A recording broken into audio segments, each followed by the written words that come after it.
Everything that has made America, America is at stake. That's why today I'm announcing my candidacy for President of the United States.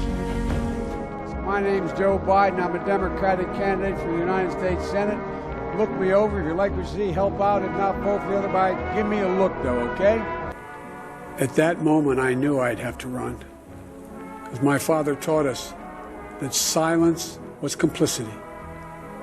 And I could never remain silent or complicit. What kind of country we're going to be?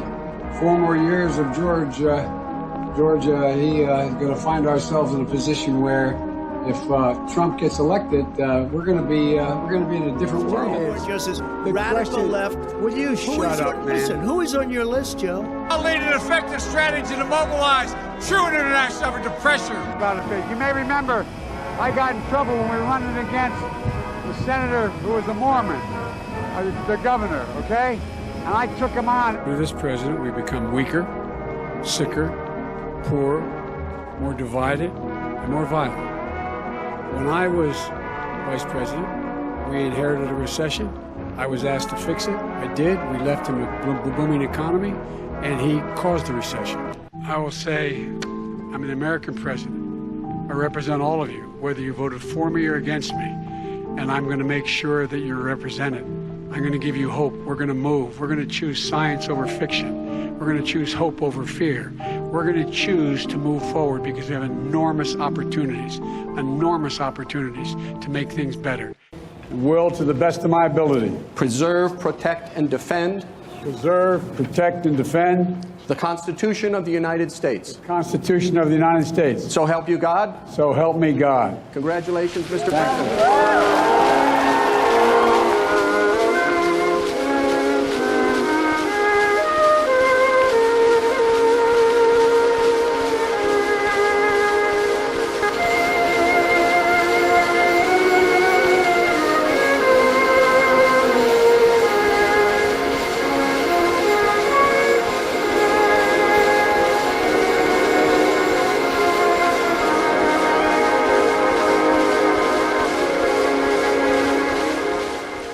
There's been a little change in the arrangement of who's on the stage because of the First Lady's husband contracting COVID. And by the way, if they do, that means, not a joke, everybody, that's why we were defeated in 2018 when they tried to do it. We went to 54 states. Yeah, I hope you guys have a wonderful Christmas as well. Merry Christmas, and let's go, Brandon. Let's go, Brandon. I agree. Hey, by the way, are you in Oregon? Where's your home? Yeah. It is noteworthy that the percentage of women who register to vote and cast a ballot is consistently higher than the percentage of the men who do so. End of quote. Repeat the line. And I want to thank all of you here, for including bipartisan elected officials like Representative Governor, Senator Braun, Senator Booker, Representative Jackie. Are you here? Where's Jackie? I didn't think she was going to be here to help make this a reality. God bless you.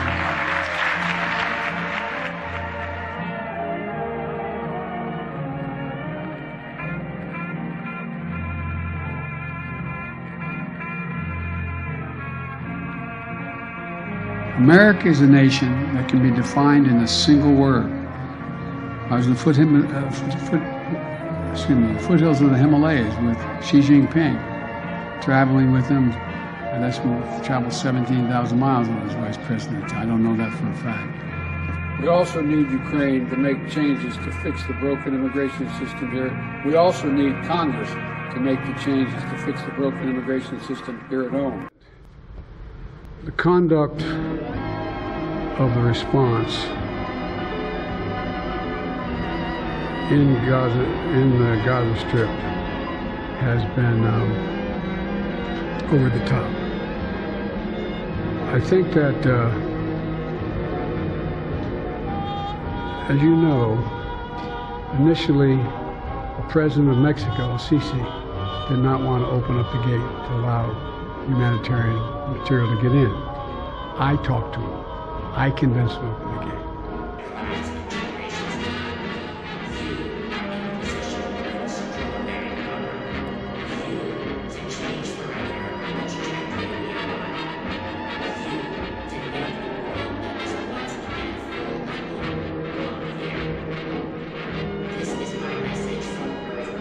It was in south of England.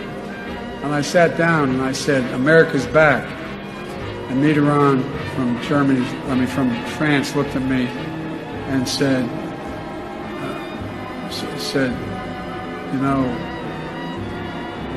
why? How long are you back for?"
He said, and I want to make sure I get the quote exactly right. He said, "The better angels," he said, "we must address the council and address the better angels of our nature, and we do well to remember." What else he said? He said, "We're not enemies, but we're friends."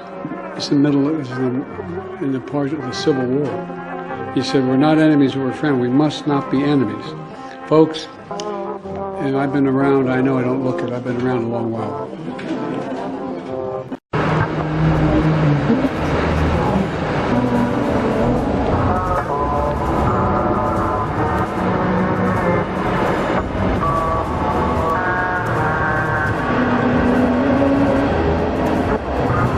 That $2 trillion tax cut benefited the very wealthy. What I'm going to do is fix the tax system. For example, we have 1,000 trillionaires in America. Billionaires in America. And what's happening? They're in a situation where they, in fact, pay 8.2% in taxes. If they just paid 24%, 25%, either one of those numbers, they'd raise $500 billion, I should say, in a 10-year period.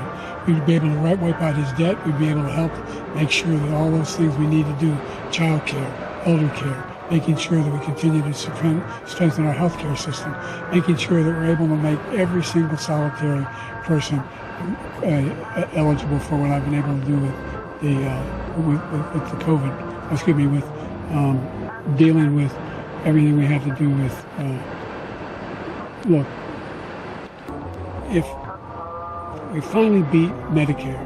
Thank you, President Biden. President Trump.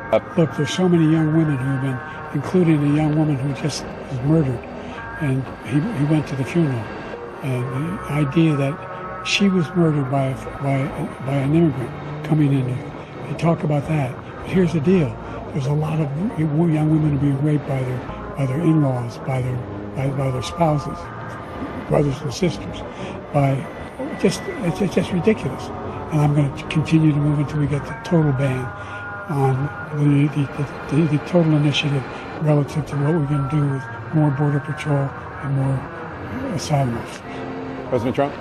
I really don't know what he said at the end of that sentence. I don't think he knows what he said either. Look, I made sure every company in the world, every pharmaceutical company, cannot have to pay. Thank you. And by the way, so every day, the idea that they're going to, I'm proposing that everybody, the millionaires pay 1%. So no one I would not raise the cost of Social Security for anybody under $400,000 after. What I did, for example, he wants to get rid of the ability of Medicare for us to be able to negotiate drug prices with the big pharma companies. Well, guess what? We got it down to $35 for insulin instead of $400.